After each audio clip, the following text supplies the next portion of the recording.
አርዕስተ ዜና ቋሚ ሲኖዶስ ብፁዕ አቡነ ገብርኤል በዕለተ ዓርብ የስቅለት በዓል ምክንያት በማድረግ በፍኖተ ጽድቅ ቴሌቪዥን በቅድስት ድንግል ማርያም ዙሪያ ያስተላለፉት ትምህርት በተመለከተ ዛሬ ማለዳ ባካሄደው መደበኛ ስብሰባ ውይይት አድርጓል።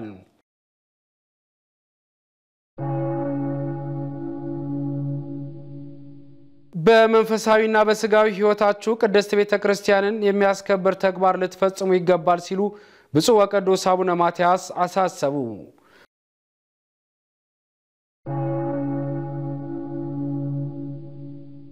ምዕመናን በጾም ወቅት የነበራቸው ሱታፌ አጠናክረው ሊቀጥሉ እንደሚገባ ተጠቆመ።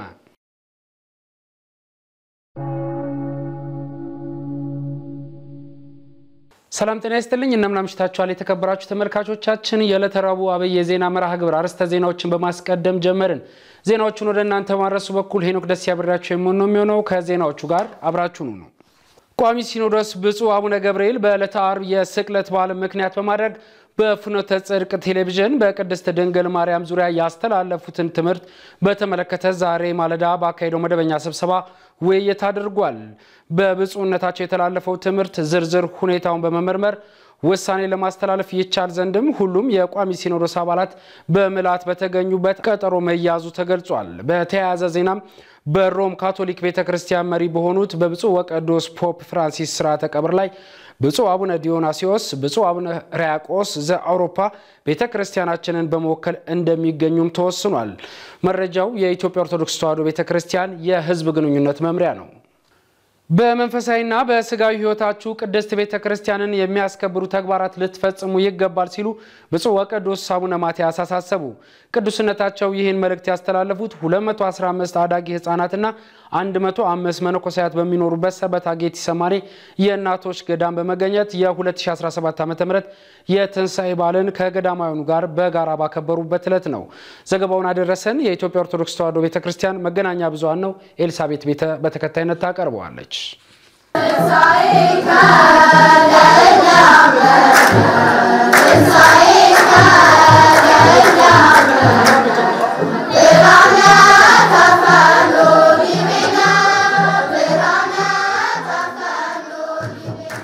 የነዚህ የህፃናት ዝማሬ የሚሰማው ከሰበታ ጌቴሴማኒ ቤተ ደናግል ወጠባባት የእናቶች ገዳም ነው።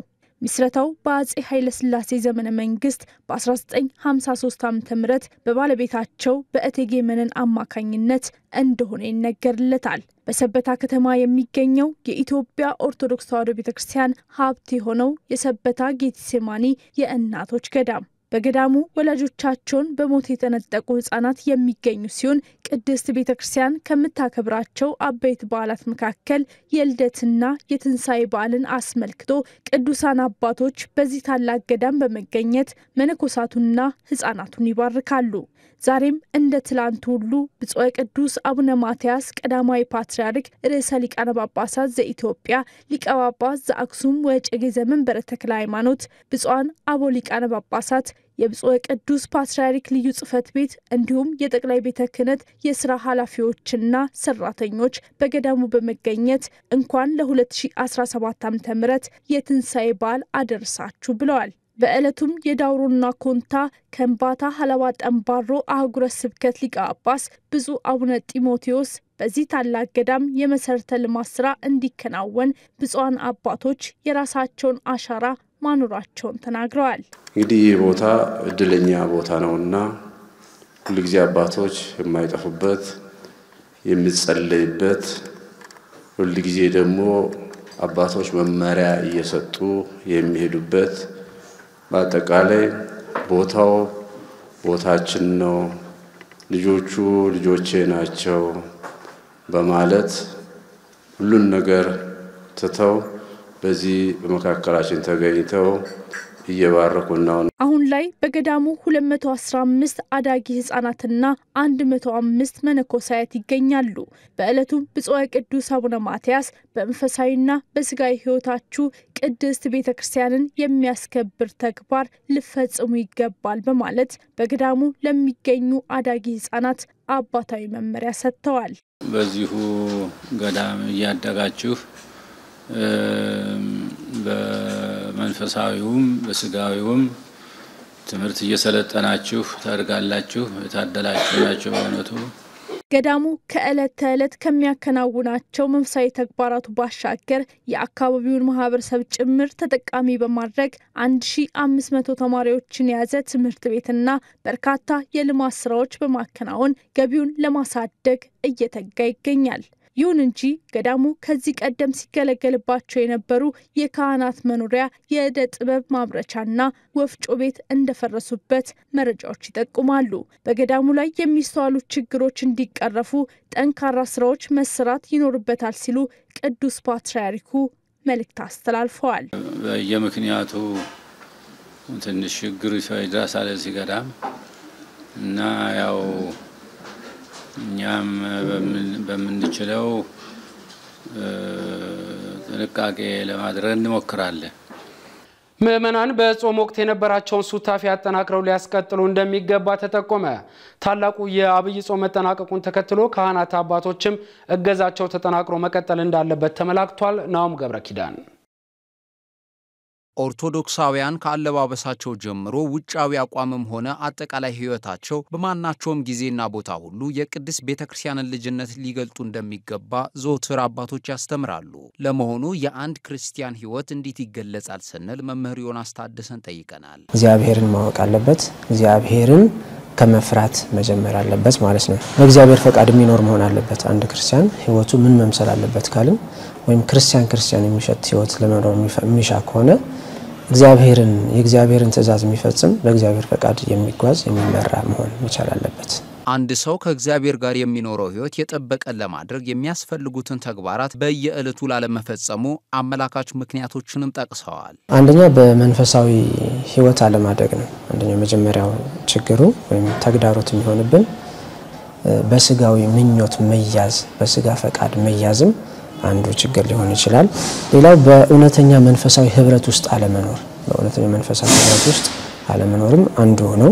ሌላው የመንፈሳዊ አባት እጦትም አንድ ችግር ሊሆን ይችላል። ለመንፈሳዊ ህይወት ተግዳሮት የመንፈሳዊ ህይወት አርአያ የሚሆን ሰው ማጣት አርአያ የሚሆን አባት አርአያ የሚሆን ካህን ማጣት በራሱ ለመንፈሳዊ ህይወት ተግዳሮት ሊሆንብን ይችላል ማለት ነው። በስተመጨረሻም ምዕመናን በታላቁ የአብይ ጾም ወቅት የነበራቸውን ሱታፌ አጠናክረው ይቀጥሉ ዘንድ መምህር ዮናስ ታደሰ ተከታዩን መልእክት አስተላልፈዋል። የእግዚአብሔርን ህግ የሚከተል ሰው ዘወትር የእግዚአብሔርን ቃል የሚመገብ ሰው እግዚአብሔርን ደስ በሚያሰኝ ስራ ይጠመዳል ማለት ነው። ስለዚህ በጾም ወቅት የያዝናቸውን የለመድናቸውን ነገሮች የጾሙ የፍስኩ የሚበላውና የማይበላው ነገር ሊቀር ይችላል እንጂ ያ እነዛ መንፈሳዊ ህይወቶችን የተለማመድናቸው መንፈሳዊ ህይወቶች ግን ዘላለማዊ ስለሆኑ እነሱን ማስቀጠል ይኖርብናል ማለት ነው። እና የእግዚአብሔርን ህግ በቀንም በሌሊትም ማሰብ ማለት በወንዝ ዳር ላይ እንደተተከለች ዛፍ ዘወትር እንደምታብብ ዘወትር እንደምታፈራ ዛፍን ይመስላል።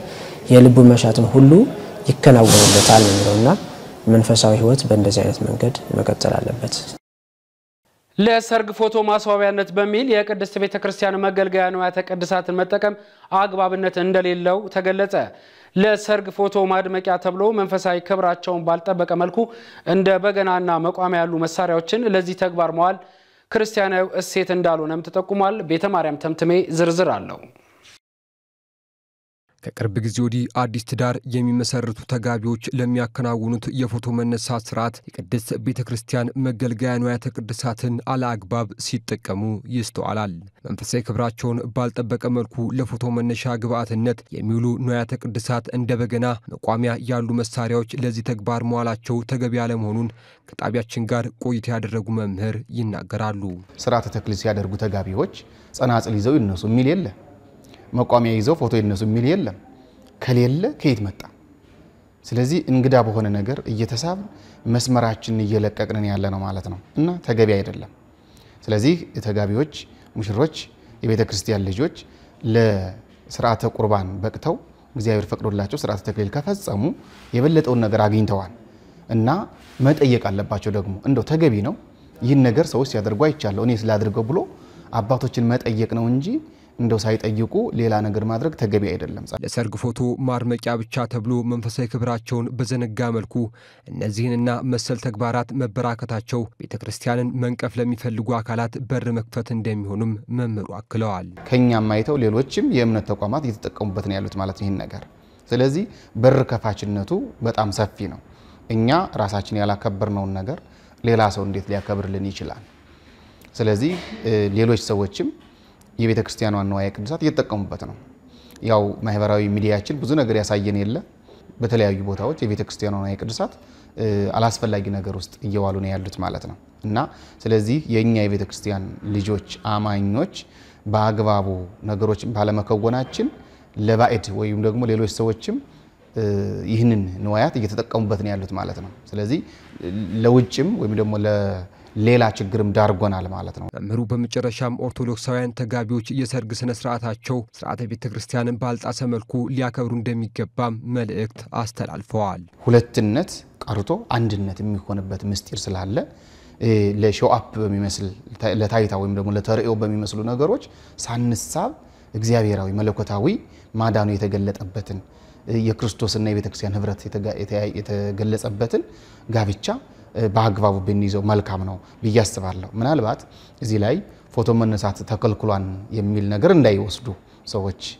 በዚህ አጋጣሚ ግን በአግባቡ የሚገርም ሁሉም በስርዓት እኮ ነው የተፈቀደልን ነገር ከስርዓት ውጪ ሲሆን ይከለከላል። በልዩ ልዩ ተግዳሮቶች ውስጥ ሆነው ያገለገሉ የሚገኙ የማህበረ ቅዱሳን ማዕከላት የተሻለ አፈጻጸም እያስመዘገቡ እንደሚገኙ ተነገረ። ለአብነትም ከሰቆጣና አምቦ ማዕከላት ጋር ባልደረባችን ናኦም ገብረ ኪዳን በስልክ ቆይታ አድርጎ ተከታዩን ዘገባ አሰናድቶልናል።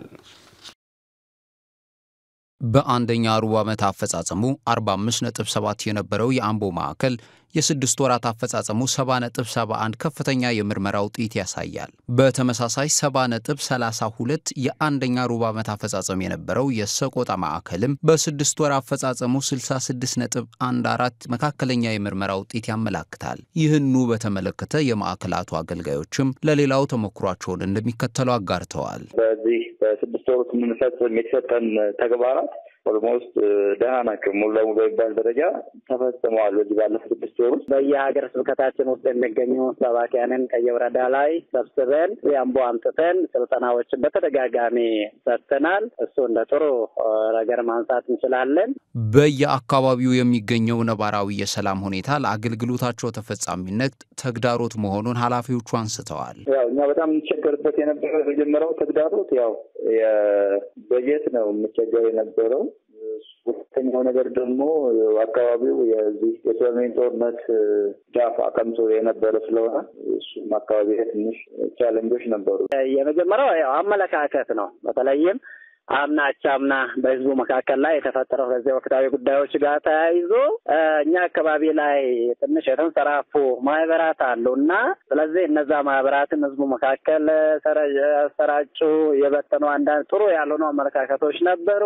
በስተመጨረሻም በአፈጻጸሙ ውጤታማ የነበርንበትን አገልግሎት አጠናክረን እንቀጥላለን ያሉት የማዕከላቱ ኃላፊዎች በቀጣይ ለመስራት ያሰቡትን እንደሚከተለው አጋርተዋል። ሎካል ያሉ ሀብቶች አሉና በጣም እንደዚህ በሰም አይነት ነገሮች አሉ። እዛም ደግሞ እነሱ ነገሮች እዛው ሎካሊ በደንብ ኢምፓወር ሆኖ በደንብ ወጥተው ይዘን ለኛ ሳይሆን ሌሎች ማካፈል የምንታፍበትን እድል አቅደን እየሰራን ነው። አሁንም ሰባኪያነ ወንጌል በሰፊው ያስፈልጋሉ። ይህንን ልናሰፋ እንፈልጋለን። የሁለተኛ ደረጃ ስልጠናዎችን ልንሰጥ አስበናል። ከዛም ባሻገር በተለይ ግንኙነቶችን በየወረዳዎቹ ያሉትን በዚህ ሁኔታ አጠናክረን አገልግሎቱን ከዚህም በላይ ህዝቡ በደንብ እንዲረዳ ለማድረግ ነው ሀሳባችን። በጃፓን የሚኖሩ የኢትዮጵያ ኦርቶዶክስ ተዋሕዶ ቤተክርስቲያን አማኞች በጃፓን የቤተክርስቲያን መስሪያ ቦታ እንዲያገኙ ውይይት ተደርጓል። ይህንንም በተመለከተ ባልደረባችን ቤተ ማርያም ተምትሜ አጭር ዘገባ አሰናድቶልናል። ብፁዕ አቡነ ያዕቆብ የሩቅ ምስራቅ እንግሊዝ አየርላንድና አካባቢው ሀገረ ስብከት ሊቀ ጳጳስ በጃፓን እያከናወኑት በሚገኙት ሐዋርያዊ አገልግሎት ከቶኪዮ ከተማ ምክትል ገዢ ከሆኑት ከአኩኪ ማሶሞቶ ጋር በዛሬው ዕለት ተወያይተዋል። በተጨማሪም የቅድስት ቤተ ክርስቲያንን ሲኖዶሳዊ የአስተዳደር መሰረት መንፈሳዊና የአስተዳደር ሕጎችን በተመለከተ በውይይታቸው ላይ መግለጫ የሰጡ ሲሆን በጃፓን የኢትዮጵያ ኤምባሲ አምባሳደር ክቡር ዳባ ደበሌም ተገኝተዋል። ውይይቱ በዋናነት በጃፓን ለሚኖሩ የኢትዮጵያ ኦርቶዶክስ ተዋሕዶ አማኞች ቤተክርስቲያን መስሪያ ቦታና እውቅና ማግኘት እንዲችሉ ያለመ መሆኑም ተገልጿል። ምክትል ገዢዋ በበኩላቸው ለብፁዕነታቸው ጉብኝት አመስግነው በቀጣይ ከኢትዮጵያ ኤምባሲና ከሚመለከተው የከተማው ኃላፊዎች ጋር በመሆን ውይይቶች እንደሚቀጥሉም አረጋግጠዋል። ብፁዕ አቡነ ያዕቆብ በጃፓን የኢትዮጵያ የጃፓን አምባሳደር ለሆኑት ለክቡር ዳባ ደበሌ ለሐዋርያዊ አገልግሎት መሳካት ላደረጉት ትብብርና ከፍተኛ ዲፕሎማሲያዊ ጥረት ልባዊ ምስጋናቸውንም አቅርበዋል። ተመሳሳይም ብፁዕ አቡነ ያዕቆብ የሩቅ ምስራቅ እንግሊዝ፣ አየርላንድና አካባቢው ሊቀ ጳጳስ ከቻይና ሪፐብሊክ የሃይማኖትና ሰላም ኮሚቴ CCPR ጋር ባለፈው ታህሳስ መምከራቸው ይታወሳል። ውይይቱም ኢትዮጵያና ቻይና የረጅም ጊዜ አብሮነት እንዳላቸው የጠቀሱት ብፁዕነታቸው ሁሉን አቃፊና ታታሪ ወደ ሆነው የቻይና ሕዝብና ሀገር እንዲሁም የብዝሃነት ማሳያ በሆነው CCPR ተቋም በመገኘት ቅድስት ቤተክርስቲያን የምትሰጠውን አገልግሎት ለመፈጸም እንድትችል ሕጋዊ ማዕቀፍ እንዲሰጣት በአጽንኦት ጠይቀዋል። በውይይቱም ኢትዮጵያንና የኢትዮጵያ ኦርቶዶክስ ተዋሕዶ ቤተክርስቲያንን ለተቋሙ ማሳወቅና ስለ ተቋሙ አሰራር መረዳት የተቻለ ሲሆን አብያተ ክርስቲያናትና የእምነት ተቋማት ሁለንተናዊ አብሮነትና ታሪካዊ ጥምረት እንዲሁም የጋራ እሴቶቻቸውን በመጠቀም ወደፊት አብሮ ማገልገል ስለሚቻልባቸው መንገዶችም ውይይት ተደርጓል። ክቡራንና ክቡራት ተመልካቾቻችን አሁን ደግሞ በቤተ ክርስቲያናችን በዛሬው ዕለት ታስበው ከሚውሉ ቅዱሳን መካከል ቅዱስ አልዓዛርን የተመለከተ አጭር ዘገባ ተከታትለን እንመለስ። ጌታችን ከሙታን ስላስነሳው ዕለቷ የሐዋርያት መታሰቢያ ሆናለች።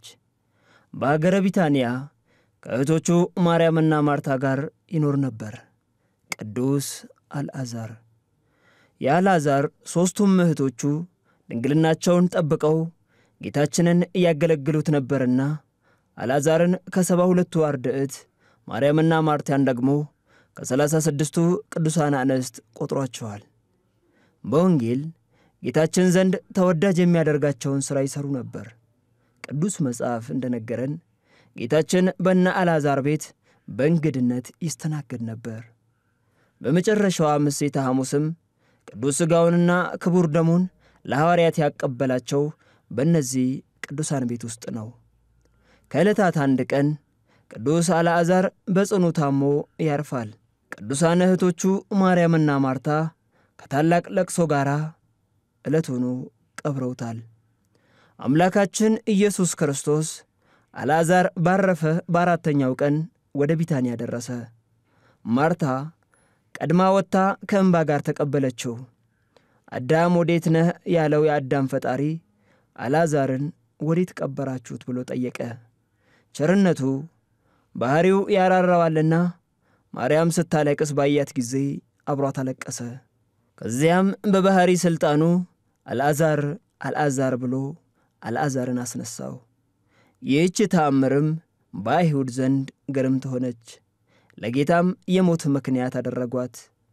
ቅዱስ አልዓዛር ጌታችን ካስነሳው በኋላ በባለ 50 መንፈስ ቅዱስን ተቀብሎ ቁጥሩ ከ72ቱ አርድእት ነውና ለ40 ዓመታት ወንጌልን አስተምሮ በ74 ዓመተ ምህረት አካባቢ ቆጵሮስ ውስጥ አርፏል። የጌታችን ቸርነቱ የአልዓዛር በረከቱ ይድረሰን። ክቡራንና ክቡራት ተመልካቾቻችን ለሰዓቱ ያዝንላችሁ ዜናዎች እዚህ ጋር ተጠናቀቁ። ዜናዎቹን ወደ እናንተ ማድረሱ በኩል ሄኖክ ደስ ያብራችሁ ቆይታ አድርጋለሁ። ሌሎች መርሃ ግብራት ወደ እናንተ መድረሳቸውን ይቀጥላሉ። ሰላም እግዚአብሔር ከሁላችን ጋር ይሁን።